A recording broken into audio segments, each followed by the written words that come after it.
There are millions of workers in America, and most of them work beyond their scheduled hours in order to support themselves.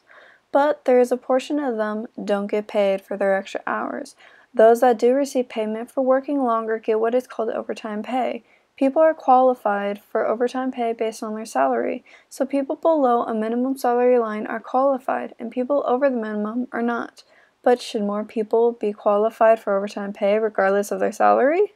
In order to decide, you have to know some basic information first. Overtime pay. Payments to employees that work over the normal work hours, 8 hours a day, 40 hours a week. Non-exempt. An employee who is qualified for overtime pay. Salaried employees. A worker who is paid an amount of money or compensation by an employer. These type of employees get paid a set of amount. Unlike hourly employees, if they work extra hours, they will not get paid for those hours. They will still get paid their original salary no matter what, unless they qualify for overtime.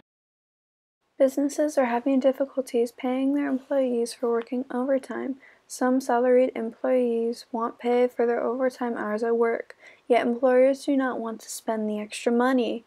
There is an issue producing how employers will execute overtime payment to the thousands of employees who work overtime. Overtime pay is relevant today because there are employees who are paid based on salary, meaning that even if they work extra hours, they will still get paid only their salary. They won't get paid for the extra hours that they worked. For example, teachers are salaried employees who work 8 hours a day or 40 hours a week. But if they go home and spend an extra 3 hours grading papers and planning lessons, they won't get paid for those extra hours. This can be a problem because employees like them are putting in extra work but are not getting compensation for them. We sent out a survey to all high school seniors to see how many work overtime and how many actually get paid for it. We found out that 55% of seniors worked a part-time job and 45% did not. When asked if they worked over their scheduled hours, 65% of students said they don't, and 35% they do. And of those 35% that do work overtime, 30% get paid for those extra hours, leaving 5% who do not get paid.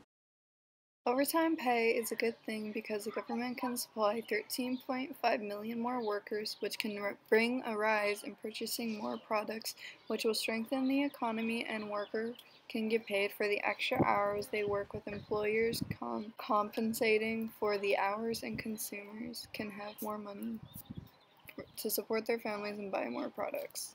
When we asked other people about what they think about being paid overtime, a fellow student said, "I think that people should be paid for working more hours than they are scheduled, only if those hours were not strictly voluntary. If they are working overtime and they are not able to leave, then it should be paid. Otherwise, they are just trying to get extra pay for voluntary work."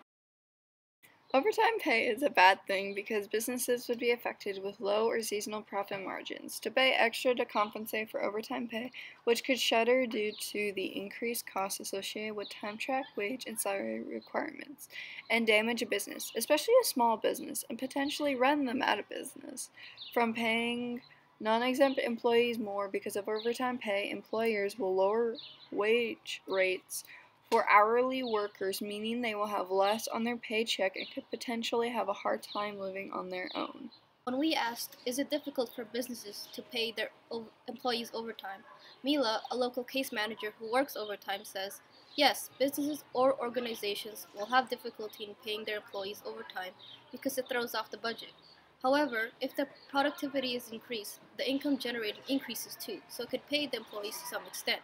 But adding up all the overtime pay will still throw off the department's budget. We asked ourselves what we think about overtime pay, and we think businesses should pay salaried employees overtime because the benefits the employees get from being paid overtime ultimately outweigh the costs for the businesses. What do you think of overtime pay? Should overtime pay be banned for companies? Are companies allowed to make the decision whether to allow overtime pay or not?